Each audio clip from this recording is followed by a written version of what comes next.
Bien. ¿No toco nada? ¿Se está grabando? Bien. Acá me están asistiendo para que quede bien. Bueno, empecemos entonces de vuelta. Vamos a ver hoy el sistema linfático. El sistema linfático es la base de nuestro sistema inmunitario. El sistema inmunitario es el sistema de defensa de nuestro organismo. Es aquel que nos protege de los agentes patógenos. Como les dije recién, el agente patógeno es todo aquel agente externo o interno capaz de enfermarnos, ¿sí? Está conformado por tejido linfático difuso, que es un tejido linfático que se encuentra dispuesto en varias partes de los distintos sistemas.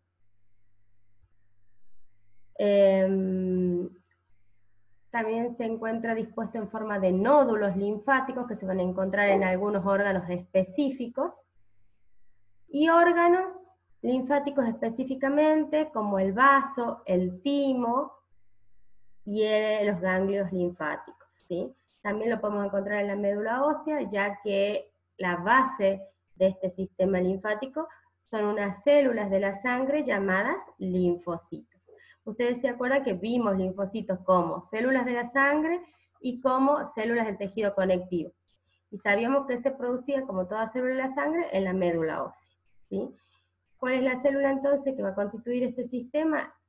Los linfocitos, que pueden ser linfocitos T, linfocitos B y linfocitos natural killer.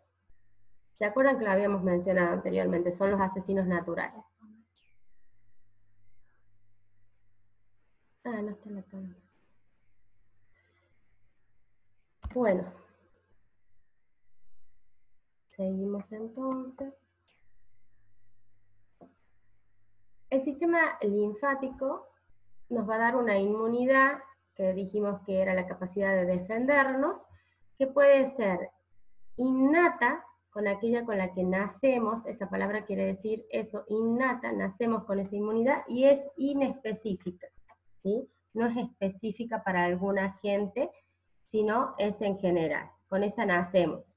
Y es nuestra primera línea de defensa.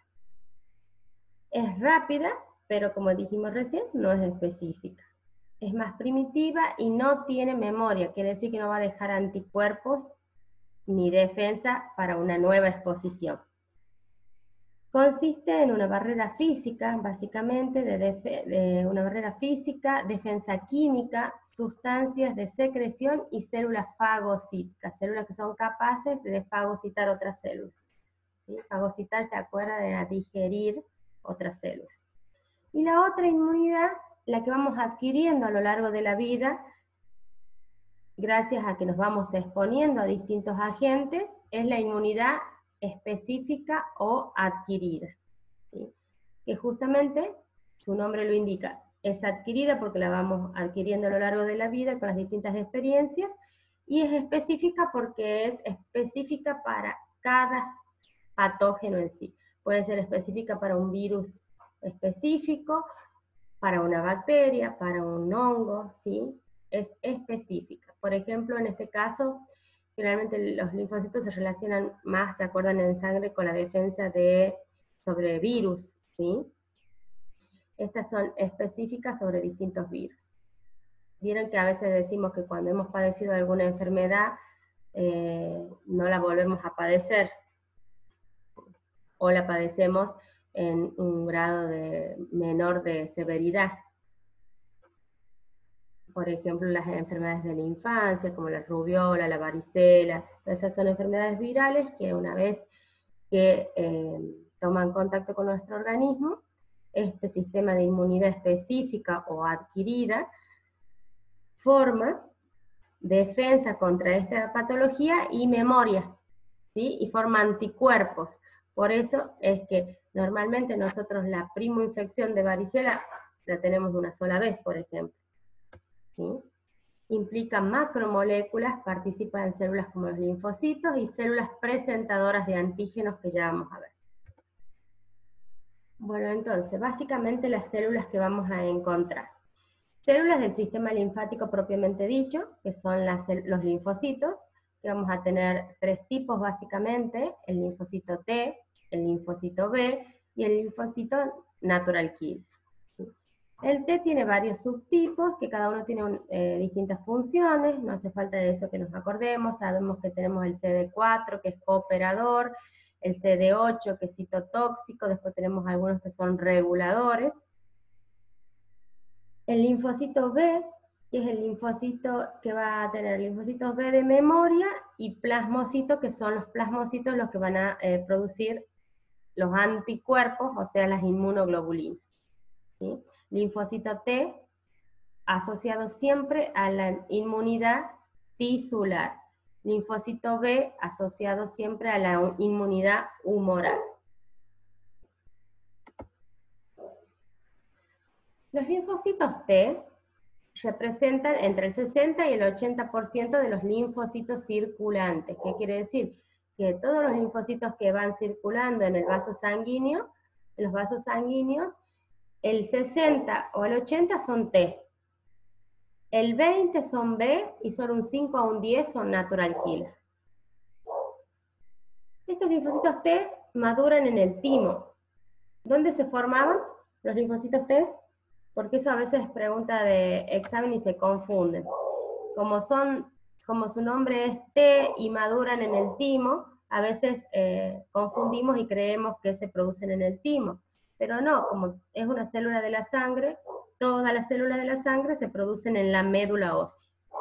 Entonces, van a nacer en la médula ósea, va a viajar al timo donde se va a diferenciar, va a madurar y va a ser linfocito competente, ¿sí? Ahí va a madurar para que después vuelva a la circulación y sea capaz de participar en la inmunidad mediada por células.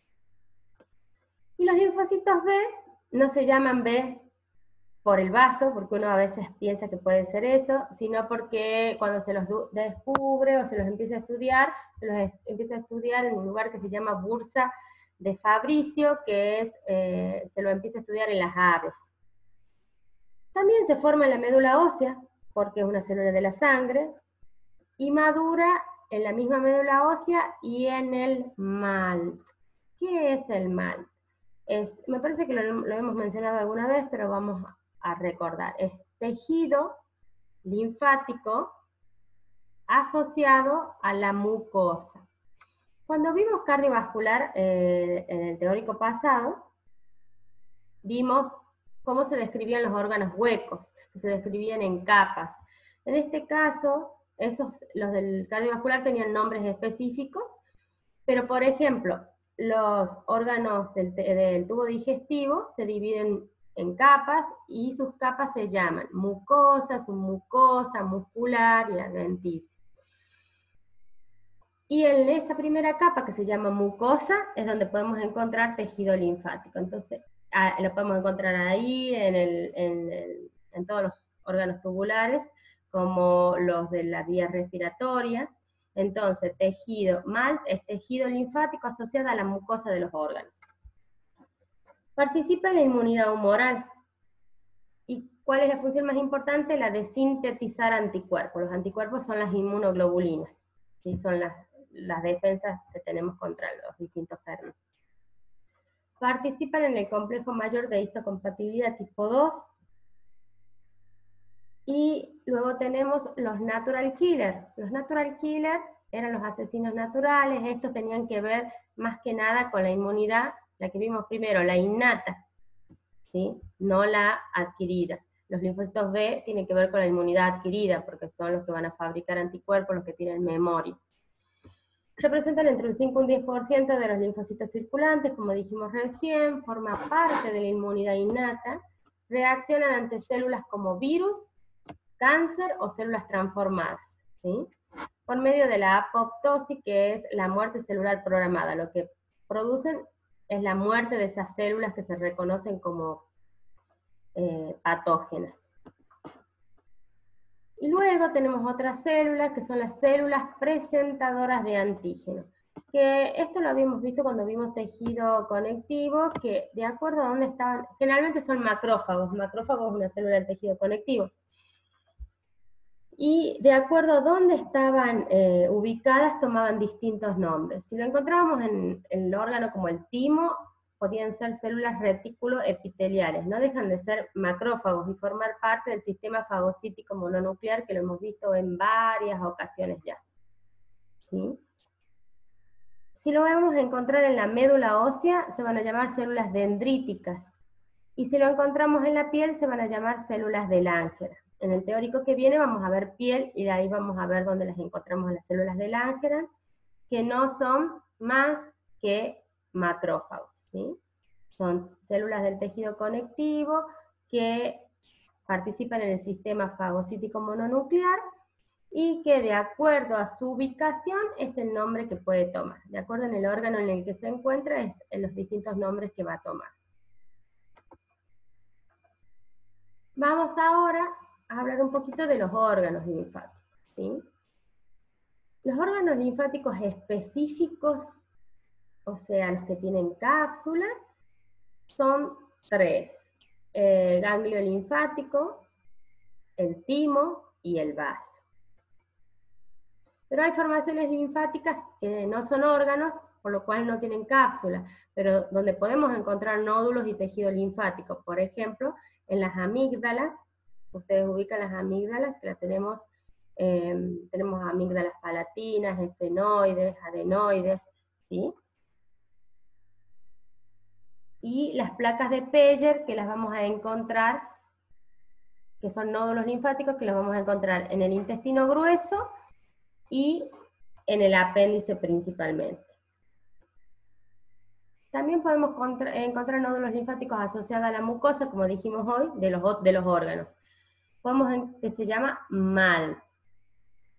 Pero cuando está asociado al tubo digestivo, a los órganos del tubo digestivo, se va a llamar GAL, que es tejido linfático asociado al aparato gastrointestinal. Cuando lo encontremos asociado a las vías respiratorias, se va a llamar tejido linfático asociado a los bronquios. Son palabras que están en inglés, por eso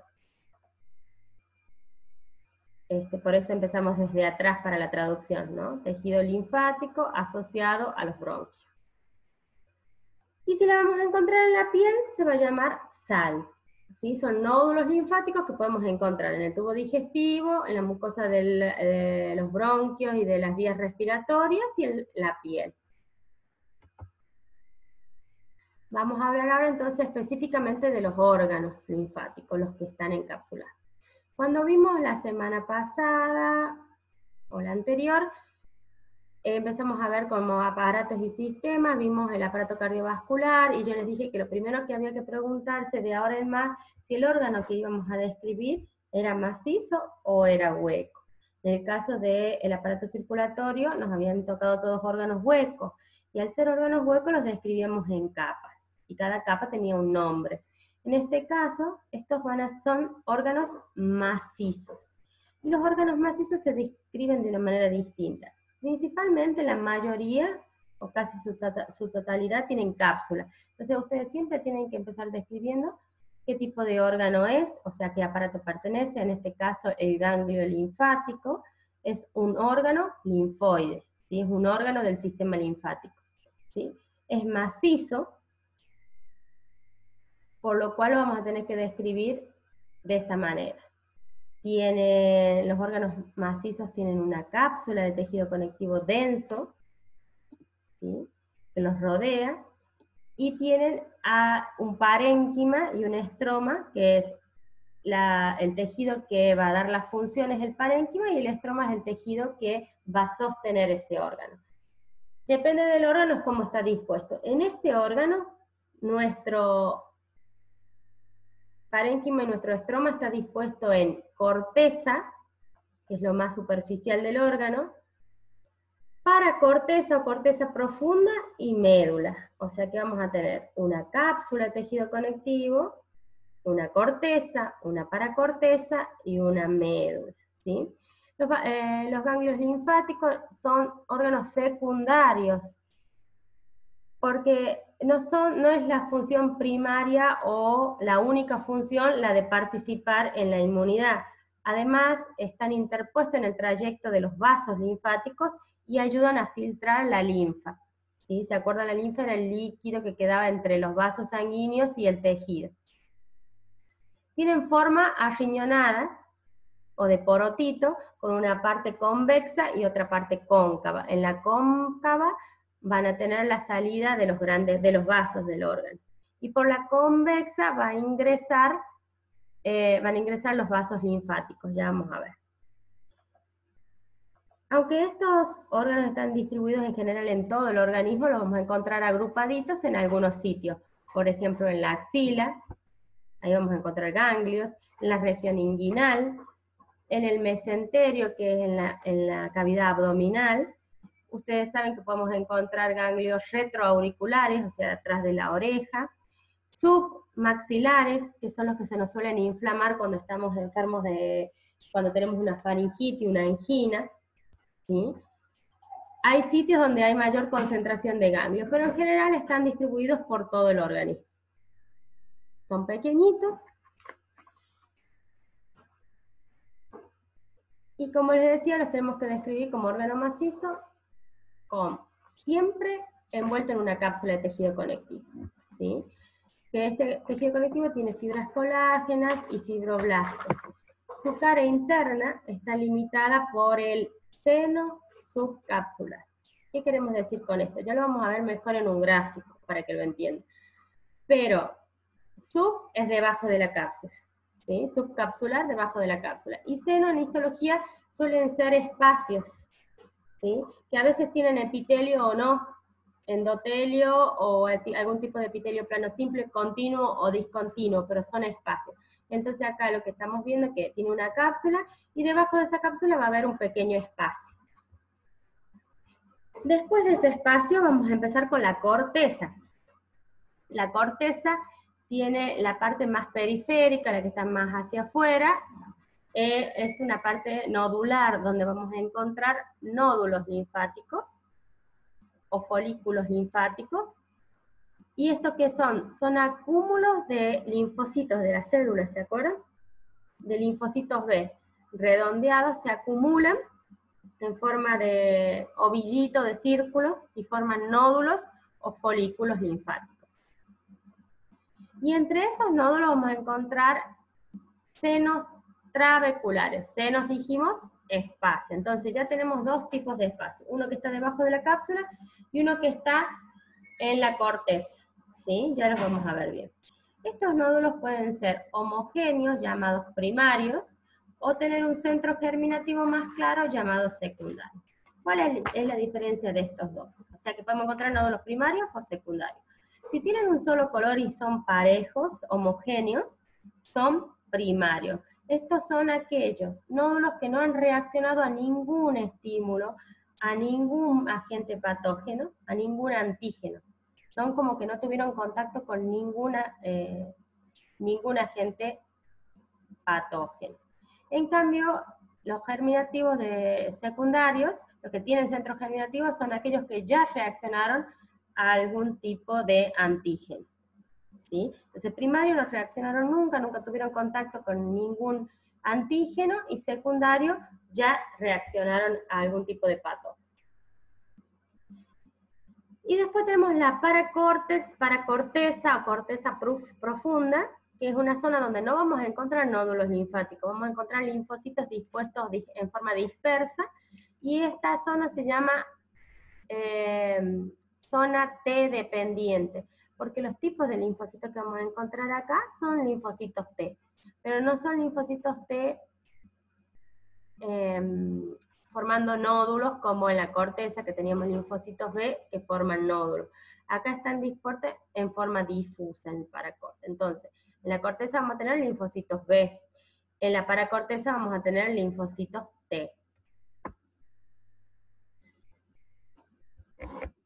Luego de la paracorteza vamos a continuar con la parte más central. Esta está en el centro del órgano, que es la médula. Y la médula no va a estar constituida por linfocitos, sí, pero no van a formar nódulos, van a formar cordones linfáticos. Entonces vamos a tener acá cordones linfáticos. Y estos cordones linfáticos van a estar separados por otros senos linfáticos medulares. ¿Se acuerdan que el seno eran espacios? Ya lo vamos a ir uniendo al seno subcapsular con el seno trabecular y el seno medular. También presentan una red de fibras reticulares que sirven como sostén o estro. Además de los linfocitos B, en su mayoría macrófagos y plasmocitos. Los senos medulares convergen, entre todos se dirigen y se juntan en el hilio. El hilio del órgano es la parte cóncava, ya les voy a mostrar en el esquema. Todo esto que estamos viendo teórico se los voy a describir en el esquema para que lo entiendan mejor. Desemboca con los vasos linfáticos aferentes. Acá tenemos dos tipos de vasos linfáticos. Uno es aferente, que es aquel que llega al órgano por su parte convexa, y son varios, lo penetra, ahí se produce la filtración de la linfa, que ya vamos a ver cómo se da, y después va a salir por el hilio como vaso eferente. El vaso eferente es uno solito. Los vasos aferentes son varios que van a perforar la cápsula y van a entrar en el órgano por la parte convexa del mismo. Después tenemos los senos que hablamos recién, los senos linfáticos que había subcapsular, el que estaba por debajo de la cápsula, después encontramos uno en la corteza, que se llamaban trabeculares, y después otros en la médula, que se llamaban medular. El tejido, la linfa, este líquido que corre por los vasos linfáticos, va a ingresar al órgano por los vasos aferentes, va a perforar la cápsula y va a ingresar y va a volcar su contenido en los senos subcapsulares, que son espacios con un endotelio discontinuo. Es un espacio que tiene un endotelio discontinuo. Este tiene válvulas para que eviten que ese líquido que entró vuelva, para que eviten el reflujo, para que ese líquido tenga una sola dirección. Ese líquido circula en su interior y luego pasa a los senos trabeculares. Entonces, del espacio subcapsular va a pasar a los senos trabeculares que estaban en la corteza. Y luego de los senos, luego de ahí a los senos medulares, que después todos estos se juntan y forman el vaso eferente que va a salir por el hilio del órgano. ¿Cuál es la función de este órgano? La primera función es la filtración de la linfa, por eso está interpuesto entre los vasos linfáticos, ¿sí? Es un sistema de filtrado de la linfa. La producción de anticuerpos, porque tiene linfocitos B, ¿sí? Los tiene en la corteza formando nódulos primarios y secundarios, y los tiene en la médula formando cordones, linfocitos B. Reacciones de hipersensibilidad retardada. También participan los rechazos de injertos. Y concentra algunos antígenos. Antígenos son aquellos agentes que pueden hacernos daño, ¿sí? Ahí tenemos anticuerpo, es lo que nos defiende, y antígeno es lo que nos ataca. ¿Por qué concentra antígenos? Son capaces, porque se los llevan las células presentadoras de antígenos, ¿sí? Ya vamos a ver. Acá tenemos imágenes histológicas del ganglio. Ven que es como yo les decía, es como un porotito, tiene forma arriñonada, con una parte convexa, que es esta que vemos acá, y una parte cóncava, que es el hilio del órgano. Por acá entran y salen los vasos sanguíneos y linfáticos, ¿sí? Acá tenemos cómo está dividida, acá está la cápsula, acá tenemos los nódulos linfáticos, en este caso, por ejemplo, miren acá, este tiene más oscuro la parte periférica y más clara la parte central, entonces no es homogéneo, por lo cual es un nódulo linfático secundario, uno que ya tuvo contacto con algún antígeno. En cambio acá vemos este todo igual, del mismo color, este es un nódulo linfático primario. Acá en el medio, que no hay nódulos linfáticos, es la corteza profunda donde vamos a encontrar linfocitos T. Y acá en el medio del órgano vamos a encontrar la médula, ¿sí? Igual, acá vemos la cápsula de tejido conectivo, la corteza con los nódulos, la paracorteza que estaría acá, y la médula con los senos. Acá saldría el hilio del órgano. ¿Sí? En esta imagen, esta es la que más me gusta para explicarles todo lo que estuvimos hablando recién, es un esquema. Dijimos que era arriñonada o en forma de poroto, que tenía una parte convexa. Por acá entraban los vasos linfáticos aferentes, entran varios perforando la cápsula. Esto verde que vemos ahí es la cápsula de tejido conectivo. La perfora. Lo que vemos señalado acá son las válvulas que hacen que el líquido ingrese, pero no pueda volver a salir. ¿Sí? Tienen una sola dirección. Este líquido, la linfa, ingresa por estos vasos, se distribuye por esto que se llama seno subcapsular, ¿ven? Es un espacio que está justo por debajo de la cápsula. Y luego, de acá, todo esto es para filtrar esta linfa, ¿sí?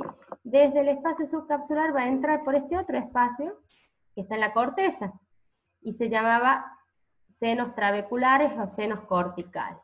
Después de atravesar toda la corteza, va a entrar acá, en el medio del órgano, que era la médula, y va a formar lo que son los senos medulares, estos espacios medulares. Todos estos se convergen o se juntan y van a formar esto, que es el vaso linfático eferente, que va a salir por el hilio del órgano, junto con la arteria que entra y la vena que sale del órgano. ¿Sí? Esta es la parte de filtrado linfático. Ahora vamos a ver la parte de función. Ay, se me fue. La parte de función, la parte, digamos, de los linfocitos del sistema inmunitario. Acá teníamos cápsula, seno subcapsular y corteza. En la corteza superficial encontrábamos los nódulos linfáticos, que pueden ser primarios o secundarios. Acá en esta zona encontramos, estos eran acúmulos de linfocitos B. En esta zona, que se llama paracorteza, encontrábamos linfocitos T, ¿sí? Pero no estaban dispuestos en forma de nódulos, sino en forma difusa, por eso no se ve nada. Y en la médula, lo que está en negro, son los cordones del linfocito B, que en la médula no formaba nódulos, sino formaba cordones, y estaba intercaladito con estos más claritos, que era el espacio seno-medular. Entonces, en la corteza tengo nódulos linfáticos, linfocitos B, seno, trabecular o cortical. En la paracorteza voy a encontrar linfocitos T, en la médula linfocitos B, formando los cordones. ¿Sí? De este otro lado del esquema lo que muestra es la irrigación. Ingresa la arteria para irrigar cada una de todas estas zonas, y se va a capilarizar y va a formar las venas, ¿sí? Para salir venas. Este esquema explica mucho y resume mucho lo que estuvimos viendo en forma teórica. Vamos a pasar ahora al otro órgano, otro de los órganos propiamente dichos y encapsulados, que es el timo. El timo también es un órgano macizo, por lo cual también va a tener una cápsula y vamos a tener que ver cómo se distribuye su estroma y su parénquima. El timo es un órgano linfoepitelial primario. ¿Se acuerdan que el ganglio, decíamos, era secundario porque tenía dos funciones? No era su única función la de la inmunitaria. Tenía la función de filtrar la linfa y tenía función inmunitaria. En cambio, el timo es el único órgano primario que su única función es la de la maduración de los linfocitos T. O sea, su función solamente participar en el sistema inmunitario, por eso es primario. Está situado en el mediastino anterosuperior, ¿sí? ¿Cuál es el origen embrionario? Bueno, es parte del endodermo, ¿sí? Del origen embrionario. Es un órgano macizo, por lo cual tiene una cápsula de tejido conectivo, y este está dividido en dos lóbulos grandes y muchos lobulillos, ¿sí? Pequeñas divisiones adentro. Dijimos, tiene una cápsula, la cápsula envía trabéculas hacia el interior, y esas trabéculas que la cápsula envía lo dividen en lobulillos. Tienen un estroma, que son las células reticuloepiteliales, que es el tejido de sostén, y tiene un parénquima. El parénquima siempre es las células que cumplen la función, que son los linfocitos T, los plasmocitos, los granulocitos, los adipocitos y los histiocitos, pero principalmente los linfocitos T. Carecen de vaso linfático aferente, a diferencia del ganglio no le llegan vasos linfáticos, pero sí sale un vaso linfático. Tiene un vaso linfático eferente. Cada lobulillo se divide en una corteza y una médula, ¿sí? Y a su vez, en la médula vamos a encontrar lo que es característico y solamente el timo tiene, que se llama corpúsculo de Hasse. Acá entonces vamos a diferenciar vaso de timo, vaso de timo no, ganglio de timo. El ganglio estaba dividido en corteza, para corteza y médula, y no tenía lobulillos. ¿Sí? Era un solo órgano que no tenía lobulillo. Acá el timo tiene cápsula igual que el ganglio, y esa cápsula envía trabéculas que lo llega a dividir en lobulillos, o sea, tiene mucho lobulillo. Y cada uno de esos lobulillos tiene una corteza y una médula. No todo el órgano en sí está dividido en corteza y médula, sino cada uno de los lobulillos tiene una corteza y una médula. Y en la médula tiene lo que caracteriza este órgano, y es patognomónico, que quiere decir que sí o sí, si encontramos el corpúsculo de Hasse sabemos que es timo, lo vamos a encontrar en la médula, es el corpúsculo de Hasse. Una cosa importante, nosotros nacemos con el timo, pero el timo involuciona en la pubertad y es reemplazado por tejido adiposo, ¿sí? En la adultez ya no vamos a encontrar timo, ¿sí? El adulto no tiene timo. El timo solamente empieza a involucionar, o sea, desaparecer y a ser reemplazado por tejido adiposo en llegada a la pubertad. Dijimos que entonces tenía la cápsula. En cada lobulillo había una corteza y una médula. En la corteza de cada lobulillo está dada por tejido reticular muy cargado de linfocitos pequeños, ¿sí? Que se tiñen bien oscuros. Esa zona se tiñe intensamente basófila, bien moradito. ¿Se acuerdan que los linfocitos eran células que las teníamos bien basófilas? Y por adentro, esa es la parte periférica del lobulillo, y la parte central del lobulillo la constituye la médula. La médula también tiene tejido reticular con timocitos. Timocitos es lo mismo que el linfocito T. Timocitos más grandes, ¿sí? Y por lo cual se tiñen más claro, tienen una cromatina laxa en lo que se tiñen más claro. Entonces los de la corteza van a ser más oscuros y los de la médula van a ser más claros. En esta médula vamos a encontrar los corpúsculos de Hasse, que pueden ser varios. Puede haber varios en la médula. Este se ve como una estructura acidófila. Acidófila, si recordamos, era bien rosado,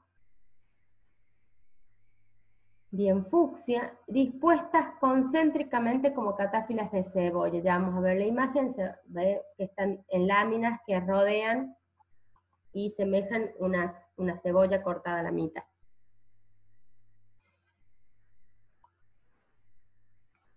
La función del timo, de este órgano, principalmente actúa en la maduración de los linfocitos T y secreta hormonas del timo.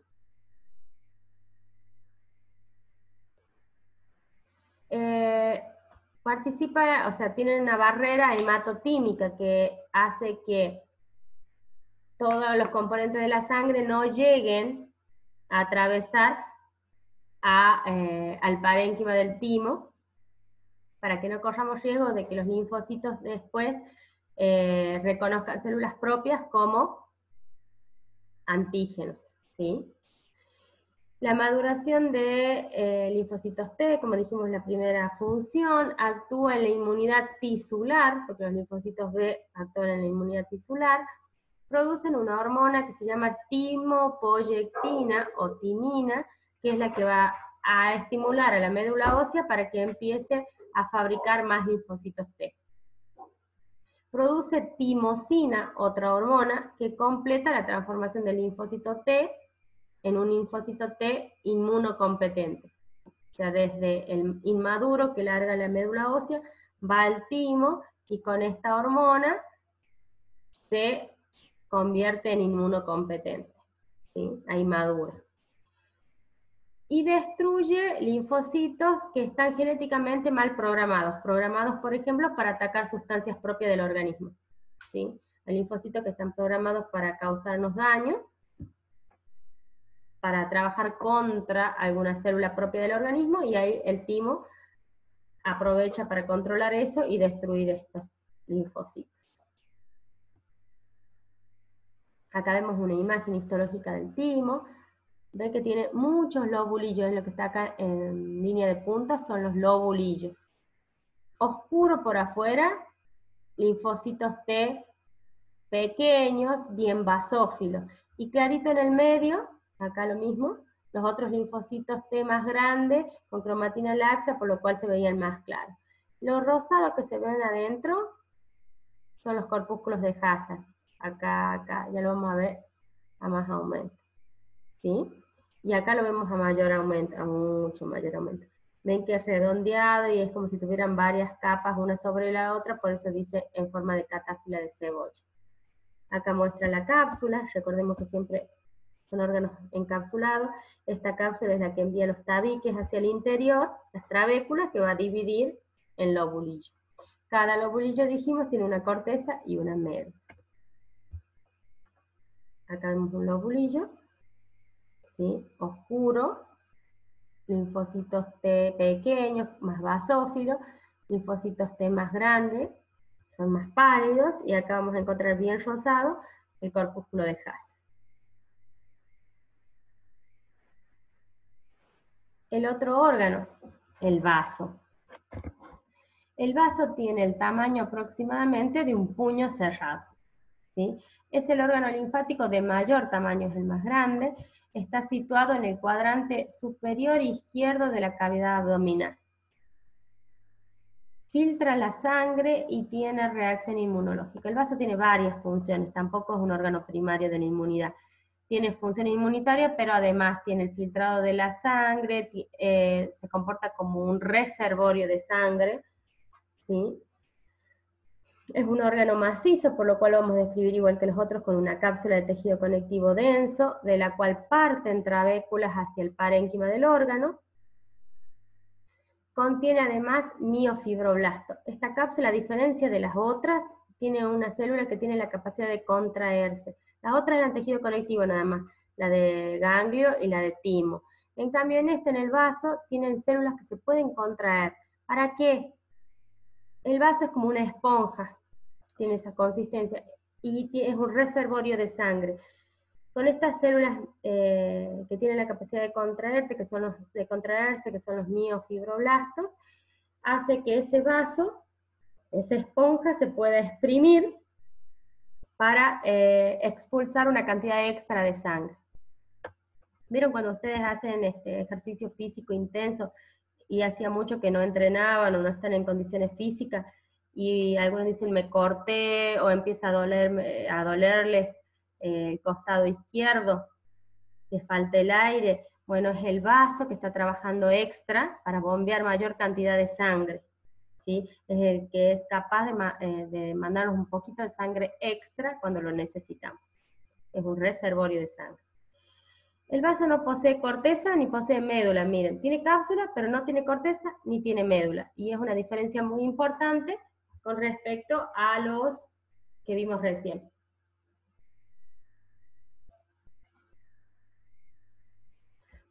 Su parénquima se va a dividir, o va a estar formado como pulpa roja y pulpa blanca. Nada que ver, ¿ven? No hay corteza y no hay médula.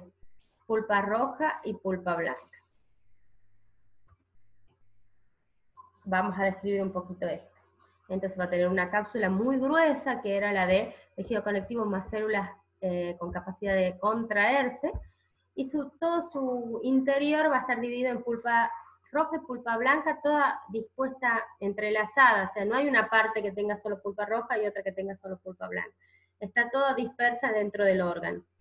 La pulpa blanca la va a dar acúmulos de linfocitos, todo un acúmulo de linfocitos que van a rodear una arteriola, una pequeña arteriola, que esa arteriola es rama de la arteria esplénica. Y ese acúmulo de linfocitos con esa arteriola en el medio se va a llamar corpúsculo de Malpighi. ¿Sí? Es una arteriola con un rodeada de un acúmulo de linfocitos.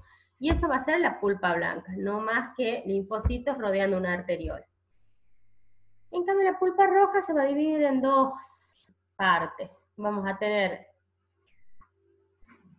una parte que se va a llamar cordones de Billroth, que va a ser un tejido reticular como si fuera una red, una malla, donde van a quedar atrapadas células sanguíneas, glóbulos blancos, glóbulos rojos, plaquetas, macrófagos, o sea, va a ser una red que va a tener atrapaditas células sanguíneas. Y los senos venosos, senos dijimos, espacios, son capilares sinusoides. Los capilares sinusoides son senos venosos especiales que contienen un endotelio, o sea, es un espacio con un endotelio de células alargadas y una membrana discontinua. Son la iniciación del sistema venoso del vaso, ¿sí? Ahí estaríamos iniciando el sistema venoso del vaso. Su luz está cubierta por macrófagos, entonces tenemos cordones de infiltrados de células de la sangre, que se llaman cordones de Billroth, y tenemos espacios, senos venosos, que son los capilares sinusoides venosos del vaso, ¿sí? ¿Cuál es la función del vaso? Uno es hemocaterética. ¿Se acuerdan dónde morían los glóbulos rojos cuando envejecían? Dijimos que podían, bueno, en el vaso o en el hígado, pero principalmente en el vaso. En el vaso los capilares son tan pequeñitos que los glóbulos rojos quedan atrapados ahí cuando son viejos y pierden la capacidad de distorsionar su citoesqueleto, se quedan atrapaditos ahí y se produce la muerte de estos glóbulos rojos, ¿sí? Es reservorio de sangre, como les dije recién, tienen una cantidad de sangre extra que puede ser expulsada en un momento, eyectada hacia la circulación en un momento de necesidad. Depura la sangre, tiene una hormona que es la hematopoyectina, que va a ir a estimular la fabricación de nuevos glóbulos rojos, de nuevas células sanguíneas, es decir, en realidad en general, de todas las células. Estimula la médula ósea la producción de nuevas células sanguíneas. La función inmunológica, porque tiene linfocitos B, entonces si tiene linfocitos B va a participar en la inmunidad humoral, va a tener memoria, va a formar anticuerpos, por eso esa es su función inmunológica. Y almacenamiento de plaquetas, ¿sí? Acá vamos a ver una imagen histológica del vaso. Vemos que tiene una cápsula muy gruesa, muy importante, que envía trabéculas hacia el interior, pero que no lo divide en lóbulos ni en lobulillos, y que no lo divide en lobulillos, quiero decir, y que no está dispuesta en corteza ni en médula, sino que está todo distribuido. Estos que vemos acá redonditos y azulados, o sea, basófilos, son los acúmulos de linfocitos B que van a rodear esto rosado que vemos ahí, que es la arteriola central, ¿sí? Entonces todo eso, esto es el corpúsculo de Malpighi, o pulpa esplénica o pulpa blanca, ¿sí? Pulpa esplénica blanca o corpúsculo de Malpighi. Y todo el resto que rodea es la pulpa roja, que está dada, todo esto, por los cordones de Billroth y los senos, ¿sí? Los cordones de Billroth y los senos son los espacios. Miren la cápsula, qué importante. Acá tenemos un nódulo, el acúmulo de linfocitos formando el corpúsculo de Malpighi, la arteria en el centro, y todo el resto que lo rodea es la pulpa roja. Lo que vemos en rosa es los cordones de Billroth, y lo que vemos en blanco son los espacios, los senos. Acá igual, lo que podemos ver acá, a ver, acá en la flechita, vemos que acá está señalado este espacio blanco como los senos. Y vemos acá lo que tiene núcleo y lo que está más teñido son los cordones de Billroth. Acá vemos otro tipo de imagen, pulpa blanca o corpúsculo de Malpighi, y el resto pulpa roja. Tienen que hacer un cuadrito con la diferencia entre los tres órganos. Los tres tienen cápsulas, algunos lo dividen en lobulillos, otros no. Uno no tiene corteza y médula, como el vaso, que tiene pulpa blanca y pulpa roja. El ganglio tiene corteza y médula, pero tiene una sola corteza, una paracorteza y una médula. En cambio, el timo, por ejemplo, tiene una corteza y una médula en cada lobulillo, o sea que tiene múltiples cortezas y múltiples médulas. Entonces, todas esas son pequeñas diferencias que tienen que armar un cuadrito de diferencias para poder estudiar. Lo mismo que lo que es característico del vaso es el corpúsculo de Malpighi, y lo que es característico del timo es el corpúsculo de Hazard. Y por último vamos a ver algunos órganos que tienen funciones linfáticas, como la amígdala, que es un anillo de tejido linfático en la entrada de la orofaringe, ¿sí? ¿Cuál sería la orofaringe? Lo que nosotros llamaríamos garganta. Contiene aglomeraciones de nódulos linfáticos, hay amígdalas faringias, adenoides, amígdalas palatinas, amígdalas linguales, ¿sí? La que más nódulos linfáticos tiene son las amígdalas palatinas, que tienen un epitelio plano estratificado, que se invagina, acá tenemos el epitelio plano estratificado, que se invagina y forma las criptas amigdalinas. Y en la submucosa, por debajo de estas criptas, vamos a encontrar abundantes nódulos linfáticos. Ahí tenemos los nódulos linfáticos. ¿Sí? Y otro de los órganos que nosotros no sabíamos que tienen, siempre nos preguntamos cuál es la función del apéndice, por qué lo sacan, y en este caso, este es el apéndice verniforme. Hasta ahora la función que más se describe es la función inmunitaria, ¿sí? Porque tiene nódulos linfáticos por debajo de la mucosa del órgano. Y esos nódulos linfáticos que tiene se llaman placas de Peyer.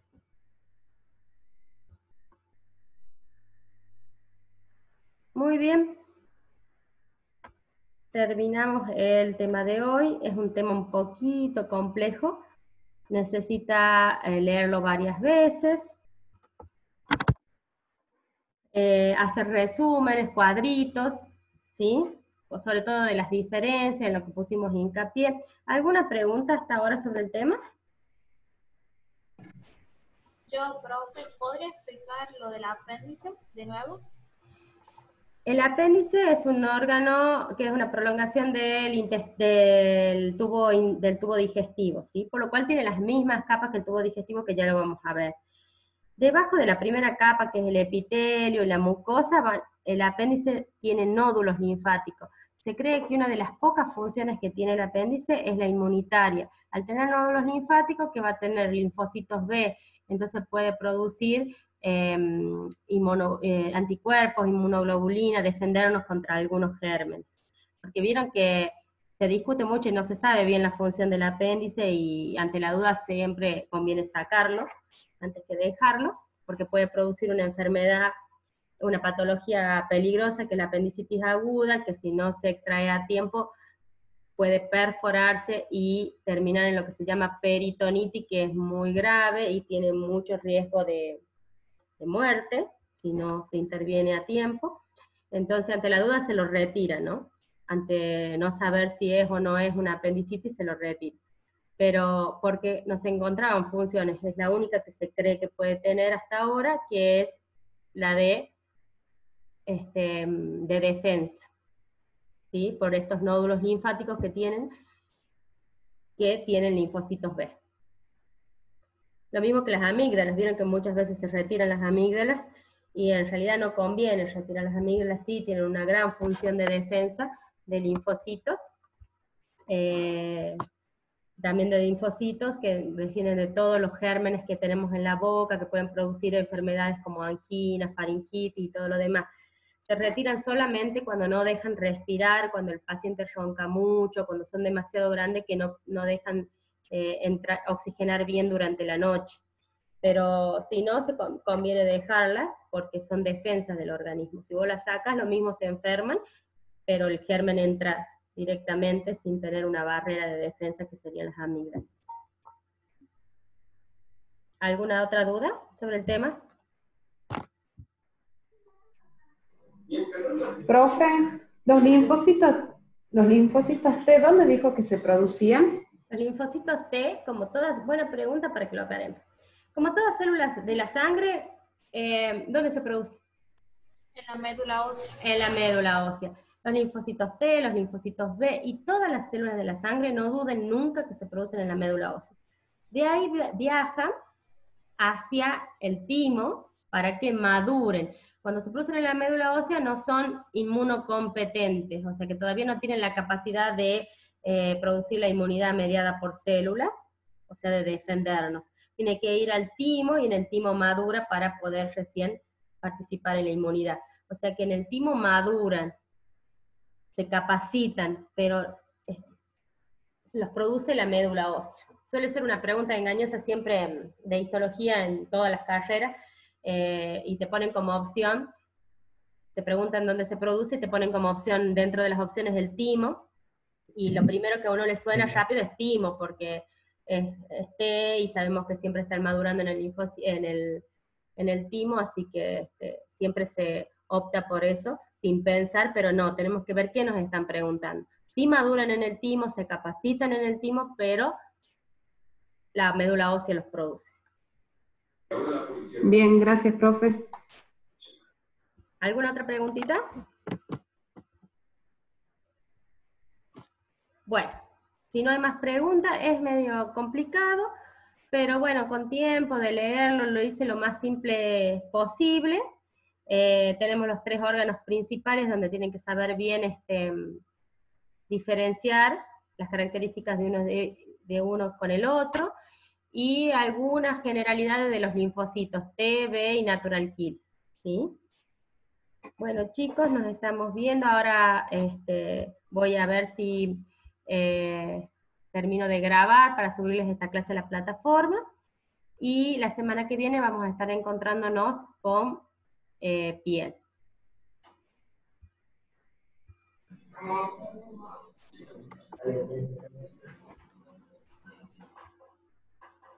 Si tienen alguna duda, mientras yo estoy tratando de acá de terminar la grabación, me consultan.